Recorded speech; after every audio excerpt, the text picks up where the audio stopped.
todo este tiempo entendimos mal la historia. Judas Iscariote no fue un traidor.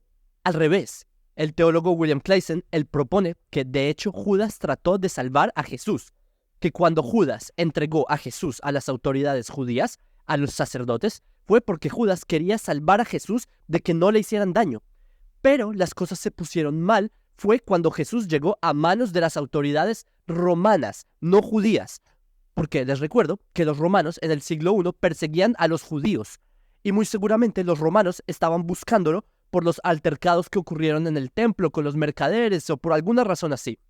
Y lo que quería hacer Judas Iscariote era salvarlo de que los romanos no lo atraparan. Pero obviamente esto era muy difícil, porque los romanos tenían un control en Judea demasiado organizado, demasiado estructurado. Si uno ve el texto del Nuevo Testamento en griego, que es el texto original, esto se puede entender mucho mejor. Comúnmente se cree que Judas Iscariote traicionó a Jesús. En griego hay una palabra que es prodidomi, que esta palabra se usa en la connotación de traicionar. Pero esta palabra, prodidomi, en griego es muy parecida a otra palabra en griego que es paradidomi, que en español significa como dar o entregar. Y dar a alguien no necesariamente tiene una connotación malintencionada, pero como ustedes se fijan, prodidomi y paradidomi son palabras que suenan muy parecido. Por eso es que tiene mucho sentido que las personas a lo largo de la historia se hayan llevado una mala imagen de lo que ocurrió y de forma inconsciente sobre lo que ocurrió con Judas. Shalom a todos, bienvenidos a un nuevo video de filosofía judía. En este video yo quiero hablarles sobre Judas Iscariote, porque tengo una opinión que no es muy popular, pero considero que es importante que sea escuchada y evaluada, y es en defensa de Judas Iscariote. Judas Iscariote ha sido un personaje que han demonizado mucho a lo largo de la historia en los últimos siglos, pero pienso que las personas lo han juzgado muy a la ligera y creo que llegó la hora de que Judas Iscariote tenga ese derecho a defenderse. Por eso, lo que haremos en este video, junto con ustedes, es que vamos a entender más a fondo quién era Judas Iscariote, para que veamos que las cosas no son tan sencillas como hay personas que quieren explicar en las religiones. Una de las razones por las que hago este video es para tratar de reivindicar no solamente a Judas, sino al judaísmo, ya que Judas Iscariote, que es un personaje que es utilizado muchas veces para hacer referencia al pueblo judío, y así muchas veces se ha hablado de que el pueblo judío somos traidores y cosas así. Y yo quiero explicar que esto no quiero generalizar, porque no lo dicen todos los cristianos. Hay cristianos que son muy radicales y fanáticos que utilizan este argumento. Realmente hay muchos cristianos buenos. No generalicemos, hay cristianos que no nos quieren evangelizar y eso. Pero este video va más bien dirigido a aquellos fundamentalistas religiosos que utilizan a este personaje Judas Iscariote como una referencia en contra del pueblo judío.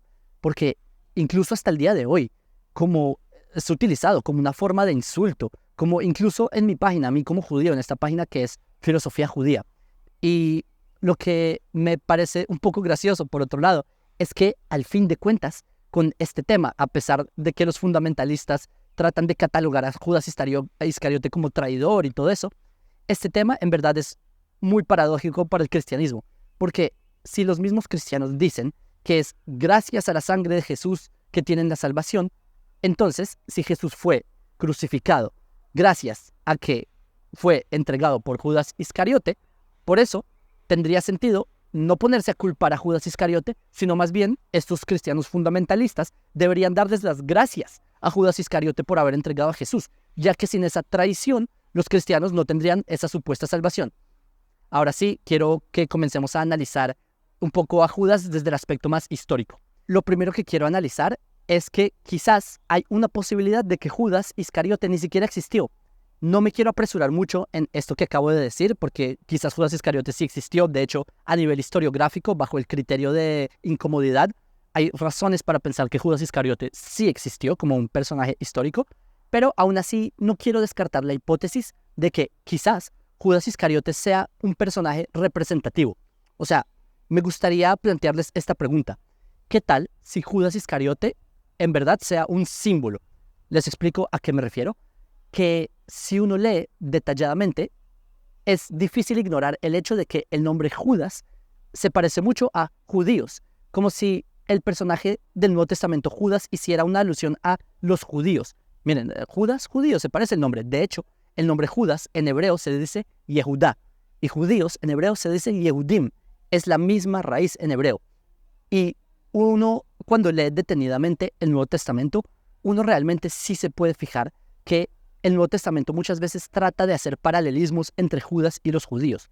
Por ejemplo, Judas traiciona a Jesús, los judíos desprecian a Jesús. Es como van de la mano estas dos ideas. O sea, pareciera como si lo que se refieren los evangelios acerca de Judas fuera una herramienta que trata de utilizarse de forma literaria para referirse a los judíos, como si en la tradición cristiana se quisiera hacer una referencia a una figura maligna por medio de Judas, la cual nos representa a los judíos.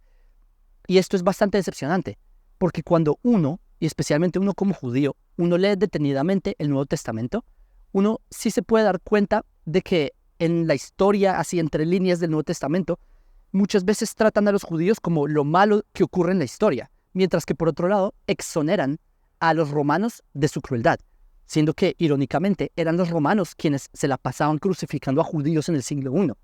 Esta ideología prorromana en los evangelios, y en cierto modo antijudía se podría decir, es una tendencia que está en el texto del Nuevo Testamento muy desarrollada, especialmente en Lucas y en Juan. Por ejemplo, en Juan capítulo 19, ahí se habla cuando Jesús está siendo cuestionado por las autoridades romanas. Y ahí en el versículo 11 cuenta cuando él abrió la boca y le responde a Poncio Pilatos que el que me ha entregado a ti es mucho más culpable que tú.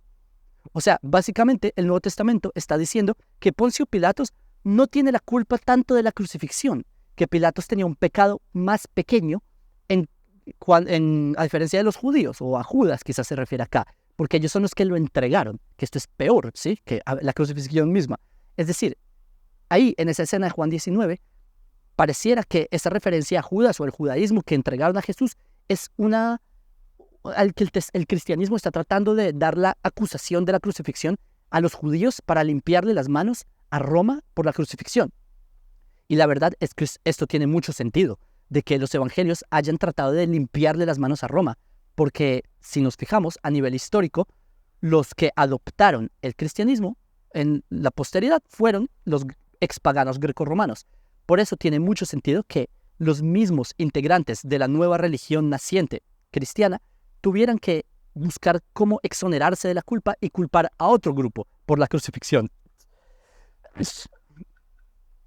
Y la forma en la que estos mismos expaganos grecorromanos podían liberarse de la responsabilidad que tuvo Roma matando a Jesús era culpando a los judíos, diciendo que nuestro pecado es más grande, siendo que, paradójicamente, los judíos éramos las víctimas de las persecuciones de Roma durante el siglo I en adelante. Los romanos persiguieron a los judíos. Es que esa es una realidad histórica. Que los romanos hayan matado a Jesús en una cruz tiene mucho sentido en el siglo I, porque eso es lo que hacían los romanos. Eso es lo que hacían con los líderes sociales, con personas que tenían seguidores. De hecho, tenemos un video en nuestro canal de YouTube, se los comparto en la descripción, sobre la crucifixión, y es un análisis histórico sobre este aspecto y esta realidad histórica en Judea del siglo I, siendo que Judea estaba ocupada por Roma, era una realidad muy problemática para el cristianismo que estaba en nacimiento, porque no puede ser que ellos, los mismos de la historia, los mismos cristianos, lo hayan matado a su propio Dios. No tiene sentido, ¿verdad? Entonces había que encontrar un chivo expiatorio, y por eso es que se busca un dispositivo literario para hacer toda esta escena de la traición. Así es como llega Judas a la escena. Y por eso es que esto se parece mucho a lo que está ocurriendo hoy en día con Hamás, que hay personas que culpan a Israel de lo que hizo Hamás el 7 de octubre, que nos culpan a nosotros del ataque terrorista que nos hicieron. Es algo así, que la gente termina cambiando totalmente la narrativa y así dándole justificación y limpiándole las manos a los yihadistas, en este caso a Poncio Pilatos. Ahora, lo que ocurre en el relato de los evangelios es que culpan a las víctimas. O sea, mi punto con toda esta primera parte del video es entender que Judas Iscariote en sí, de entrada, ha servido como un dispositivo literario o teológico para facilitarle al cristianismo esa liberación de la culpa, de desplazarle la culpa al pueblo judío. Pero, bueno, todo lo que dije, eso es asumiendo de que Judas no existió. aunque a nivel teológico puede ser correcto, pero ahora quiero que analicemos en el caso de que Judas Iscariote sí existió en su figura histórica. Para entender quién era Judas Iscariote, lo primero que quiero que analicemos es el nombre Judas Iscariote. El nombre Judas en hebreo, como ya dijimos, es de la palabra Yehuda. Y el nombre Iscariote, ¿sí? Esto de Iscariot en griego, no es un apellido, obviamente, sino que la palabra Iscariot en hebreo hay quienes dicen que es Ishkerayot, como persona de Kerayot. Es decir, como Judas y persona de las Kerayot, que como si fuera de un pueblo llamado Kerayot. Es como, por ejemplo, Antignos, Ish Soho, Antignos, persona de Soho. Pero hay un problema, que en esa época no se conoce ninguna localidad que se llamaba con ese nombre específico de Kerayot. No tenemos registro ni ningún hallazgo de que haya algún lugar Kerayot. Bueno, de hecho sí hay un escrito de Eusebio en el Onomasticón, él ahí lo recopila. Eusebio de Cesarea, él escribe ahí que sí hay un Kerayot en la tierra de Moab, pero en la academia hay quienes simplemente dicen que no es correcto porque este es un problema de la Septuaginta, de una traducción mal hecha de Jeremías 48. En fin, hay quienes lo dudan. Aún así, el nombre Kerayot también podría ser por la toponomía, porque es verdad que no hay un lugar Kerayot, pero Kerayot significa ciudades en hebreo. Es algo así como ciudades, como unas localidades. Y por eso la toponomía que se menciona de Judas Iscariote es como la del libro de Josué capítulo 15, versículo 25 por ahí, que habla de Kerayot Hetzon. Y sobre esto también hay duda, obviamente, como en la academia siempre hay distintas posturas, pero todas estas interrogantes han causado de que quizás hayan otras razones de por qué Judas se llamaba Iscariote. Les voy a decir algunas de las teorías en la academia. Por ejemplo, algunos proponen que Iscariote se refiere a que Judas era un sicario. O sea, que la palabra Iscariote no significa Ishkerayot, como hombre de las Krayot, sino que significa sica. Viene de la palabra sica, que significa cuchillo en arameo. Y Iscariot podría significar como hombre de cuchillo, como si se tratara de un sicario, como un asesino. O quizás Judas Iscariote puede que haya sido uno de los judíos rebeldes que lucharon contra el Imperio Romano. ¿Quién sabe? Sobre esta teoría también es difícil de aceptar, ya que la palabra sicario en griego se encuentra en otros textos como en Flavio Josefo. Ahí Flavio Josefo lo escribe varias veces en la guerra de los judíos contra Roma. Ahí la transliteración es del arameo al griego y se ve diferente. Es Jariot, es también la terminación oz por ser femenino en arameo. Hay bastantes razones lingüísticas de por qué podríamos dudar de que Judas era un sicario o que era un hombre de cuchillo.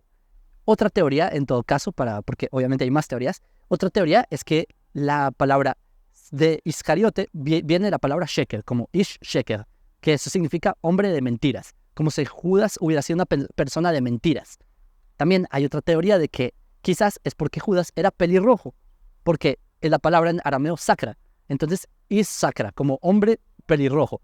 Puedo alargarme, hay muchas teorías interesantes de por qué, de quizás ish sagar, porque él entregó, hay muchas teorías. Sea como sea, mi punto con todo esto, o sea, a lo que voy con esto es que en el texto del cristianismo ni siquiera queda claro quién era Judas. Es una incógnita. Esta es una de las tantas razones por la que algunos consideran que Judas Iscariote simplemente es un personaje ficticio, que fue utilizado para poder inventar una traición a Jesús por parte de algún judío. Dicho esto, ahora quiero que hablemos del tema de la traición, como se explica que en verdad no es un tema tan sencillo. La gente simplifica y dicen a la ligera que Judas traicionó a Jesús y ya, fin de la historia. Pero si uno se fija en Lucas 22, versículo 3, dice que supuestamente Satanás se le metió a Judas. Y esto es un detalle importante, porque si Satanás se le metió a Judas al hacer la traición, significa que Judas no tuvo libre albedrío. O sea, piensen que si el Satán se le mete a una persona, eso implica que la persona no puede escoger entre hacer el bien o el mal, sino que hace lo que Satán le está controlando. Así que ya no tendría sentido, en lo absoluto, culpar a Judas de traidor, porque el que hizo esa traición, supuesta traición, no fue su voluntad, sino fue el Satán. Fue Satanás al que hay que culpar entonces. Y la verdad es que esta idea de que a una persona se le meta el diablo y todo esto, es una idea ajena al judaísmo. O sea, en el judaísmo propiamente no existe esto de que las personas se le meten espíritus o el diablo, por lo menos. Esto es porque esto contradice el principio del libre albedrío. En el judaísmo lo que sí es que hay algo que se llama Gerush Shedim, que es como expulsar demonios, se podría decir. En el Talmud esto se menciona en el Tratado de Pesajim sobre Rabbi Hanina ben Dosa, que cuenta que Rabbi Hanina ben Dosa ahuyentó a Agrat Bat Mahalá, que era como una especie de fuerza maligna en los caminos. O sea, sí existen referencias de ahuyentar espíritus, pero como la idea de cómo se concibe de que demonios y exorcizar es muy diferente a lo que habla el judaísmo. También se habla de algo así en Flavio Josefo lo trae sobre el rey Agripa y un hombre llamado Elazar. Hay textos que hablan de eso también sobre Rabbi Yohanan Rabbi Shimon Bar Yochai, perdón. Sí hay, digamos, referencias de ahuyentar espíritus, pero es muy diferente a esta cosmovisión de el exorcismo, como le pasó a Judas. O sea, lo que quiero decir aquí es que, sea como sea, haya exorcismo o no haya exorcismo, el texto cristiano le atribuye la culpa no a Judas, si uno se pone a pensar, sino supuestamente a un diablo que se le metió en Judas. O sea, lo que estoy diciendo es en defensa de Judas, porque queda claro que sería demasiado injusto culpar a Judas porque alguien está actuando dentro de él. ¿Sí me entienden? No sería justo. Y por eso es que la acusación que hace Jesús en el Evangelio de Juan, ahí al final del capítulo 6, que él se pone a insultar a Judas diciéndole diablo y todo esto, eso sería una acusación demasiado injusta, porque el mismo Evangelio de Juan asume que todo lo que ocurrió fue culpa del diablo y no de Jesús mismo. Lo dice explícitamente en Juan capítulo 13, ahí en el versículo 2, es más, el mismo texto cristiano lo dice explícitamente. Ahí en Juan capítulo 13, versículo 27, dice literalmente que esa traición de Jesús que la hizo Satanás, que se le metió a Judas, lo dice explícitamente. Ahí dice que, y lo irónico es que también Jesús lo sabía. O sea, ahí cuenta como que Jesús toma un pedazo de pan, lo moja, se lo da a Judas Iscariote, y Judas le da un mordisco, un bocado al pan mojado, y ahí supuestamente le entra Satanás a Judas. Y Jesús ahí le dice, lo que vas a hacer, hazlo ya. Y luego se refiere a la traición de las 30 monedas de plata y todo esto. Sea como sea, al final de ese cuento sobre Judas y el pan mojado, hay cuenta que Judas se fue. Y aquí ocurre algo interesante, y es que hay cuenta que a pesar de que Judas ya se fue de la escena, en Juan 14:22, cuenta que habló un tal Judas, no el Iscariote. O sea, como si hubiera otro Judas ahí en la escena, ahí presente, el cual no sabíamos antes, no nos habíamos percatado que hay otro Judas. Un Judas que nunca nadie había mencionado. ¿Cómo es posible que había otro Judas ahí y nadie lo había visto? En la apologética cristiana tratan de explicar que ese es otro Judas que se menciona, el Judas que se menciona en Juan 14:22 es Judas Tadeo. Pero al parecer lo que en la academia proponen es que lo que ocurrió históricamente en el texto de Juan es que ese versículo fue editado por alguno de los redactores del Evangelio y lo editaron para tratar de explicar cómo es posible que aparece Judas otra vez. Entonces agregaron que es Judas, no el Iscariote. Y bueno, como ocurre después, lo que ocurre con Judas es que él se va donde los sacerdotes para entregar a Jesús y todo esto. Aunque bueno, aquí hay otra contradicción bastante graciosa, y es que en Juan 12:29 dice que los discípulos de Jesús vieron a Judas con la bolsa y porque Jesús le dice que compre lo que necesitan para la fiesta. Y esto es una contradicción, porque en los evangelios sinópticos se supone que ellos ya estaban en la fiesta. O sea, se supone que en la última cena ellos estaban en la fiesta misma. Y no tiene sentido que a Judas le hayan visto con la bolsa y hayan pensado que él va a comprar lo de la fiesta, que ya se están comiendo la fiesta. Y eso está en Mateo 26 y en Lucas 22. O sea, la fiesta ya pasó, pero él va a ir a comprarlo de la fiesta que ya pasó. No tiene sentido. Y a propósito, esto tiene mucho menos sentido porque en Yom Tov, en la festividad, no se puede tener dinero. Entonces no tiene sentido, se contradice. Esta es una de las tantas contradicciones que hay entre los evangelios y por eso es que se puede poner en duda la veracidad de este evento con Judas. Y es por esto que es un argumento más a favor de Judas, mostrar de que Judas en verdad no traicionó, sino que esto parece ser un escenario ficticio. Y en fin, ahí cuenta en el texto que Judas, cuando él se fue, donde los sacerdotes le dieron 30 monedas de plata de la recompensa, pero acá pasa algo interesante en el texto de Mateo 27, en el versículo 5, y es que Judas, él arroja las monedas de plata al templo y fue y se ahorcó. Y así dice el texto cristiano, pero acá hay otra contradicción. La contradicción es que en el Nuevo Testamento también narra sobre otra forma en la que murió Judas. O sea, se murió de formas distintas en el mismo Nuevo Testamento. Mientras que en Mateo ahí dice que Judas fue, se ahorcó y todo esto. En Hechos 1, versículo 18, dice que Judas con ese dinero se compró un campo, se cayó de cabeza, se reventó por la mitad, salieron las entrañas, todo esto. Y esta es una contradicción, porque, o sea, Judas o se murió así o se murió así. O sea, Mateo incluso dice el detalle de que los sacerdotes con este dinero compraron un campo, mientras que en Hechos Apóstoles dice que fue Judas el que compró un campo. O sea, es otra contradicción que nuevamente nos muestra que hay esta disparidad entre Mateo y Hechos Apóstoles, nos ayuda a entender que quizás todo esto de Judas simplemente es un relato elaborado. Y es más, estas no son las únicas supuestas muertes de Judas. En la misma tradición cristiana se inventaron otras formas en las que murió Judas. Por ejemplo, lo que escribe Papías de Hierápolis. Él escribe que Judas, de hecho, lo que pasó es que se empezó a hinchar y le dieron enfermedades, un montón de cosas así, que no podía pasar por puertas, cosas. Y también existe un evangelio, que es un evangelio apócrifo, que se llama el Evangelio de Bernabé. Y ahí se cuenta que a Judas fue al que crucificaron y no a Jesús. O sea, que a Jesús nunca murió, sino que lo arrebataron al cielo y que Judas tomó la forma de Jesús y los romanos lo atraparon y crucificaron fue a Judas. O sea, que milagrosamente Judas tomó esa forma en todo esto. Entonces vemos que, una vez más, hay otra variación de su muerte, lo que nos hace sospechar mucho sobre la veracidad de este cuento de Judas.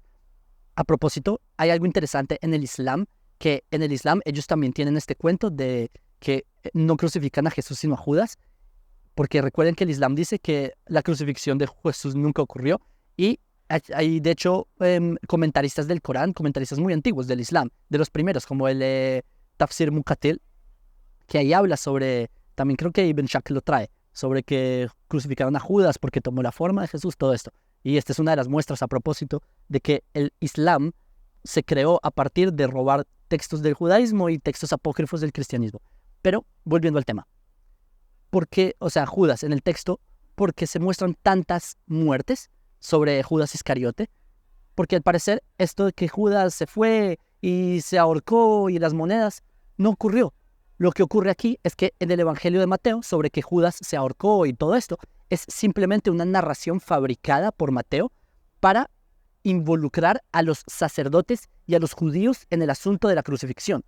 O sea, la idea del autor de Mateo de buscar culpar a los judíos y a los líderes judíos es un motivo que nosotros vemos en Mateo en muchas otras escenas a propósito. Y miren, algo que yo en varios videos les he dicho, les he explicado con varios ejemplos en nuestra página, es que los autores de los evangelios, lo que ellos hacen es tomar profecías y en base a esas profecías crean escenas para que se cumplan. Es decir, ellos fabrican eventos y luego dicen que esos eventos cumplieron profecías.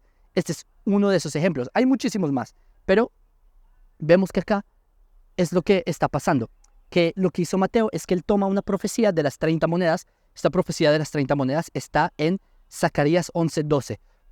Y lo que hace el evangelista es que él toma la profecía de las 30 monedas y en base a esto crea el relato de que Judas cambia a Jesús y le dan 30 monedas para que se cumpliera tal y tal cosa. Entonces acá vemos que, y a propósito, porque puedo asegurar que esto es un error, porque curiosamente acá en el Evangelio de Mateo hay un error bastante gracioso y es que esta profecía de las 30 monedas está en Zacarías 11:12. Pero según Mateo, ahí en Mateo 27, versículo 9, dice que esta profecía está en Jeremías. Es decir, el evangelista se equivocó de profeta. Se confundió entre Zacarías y Jeremías. El punto con todo esto es que si uno se pone a leer todos estos detalles de la estructura de la narración, o sea, todo el punto aquí es que Mateo lo que está tratando de hacer es culpar a los sacerdotes, o sea, al liderazgo judío y a los judíos de todo este drama del relato. Es como si el autor de Mateo quisiera lanzarle la culpa a los judíos y así poco a poco ir exonerando a Roma de la responsabilidad. Esto, como les dije, esto en Mateo se ve en muchas otras escenas. Tengo otros videos en donde hablo de este tema, pero lo dejaremos para otro momento. O sea, yo no quiero decir que Judas no haya existido, porque puede que sí existió, puede que no existió. Mi punto con todo esto es que claramente la intención de los evangelios es crear escenarios ficticios para meterle a los lectores cristianos una conciencia de hostilidad y desprecio a los judíos. Yo sé que, gracias a Dios, hay muchos cristianos buenos. No estoy generalizando. En verdad que hay cristianos que nos apoyan, especialmente en estos momentos, y yo les pido que no me malinterpreten. Mi crítica no es hacia ustedes como cristianos, si hay cristianos viendo esto. Eso no es la crítica. Yo entiendo que hay mucha gente buena y todo esto, sino que acá el punto mío es poder entender que muchas veces el texto se redactó con malas intenciones y con un mensaje subliminal muy fuerte que quiero que ustedes, si usted es lector de ese texto, se trate de sobreponer. O sea, el análisis que estoy haciendo es el punto de vista de un judío cuando lee un texto lleno de judeofobia. Eso es lo que estoy tratando de decirles, no es una crítica a ustedes, en verdad. Traten de tomarme como de una forma más, menos atacante, ¿sí? No quiero que se pongan a la defensiva. Mi objetivo es mostrarles a ustedes un ángulo, una óptica distinta de todo esto que estaba ocurriendo en el relato de Judas. Y entonces, y sí, bueno, es verdad que existe un discurso antijudío en los evangelios. Esto es un hecho. No, uno se topa con eso y hasta el día de hoy vemos las repercusiones en muchos círculos cristianos.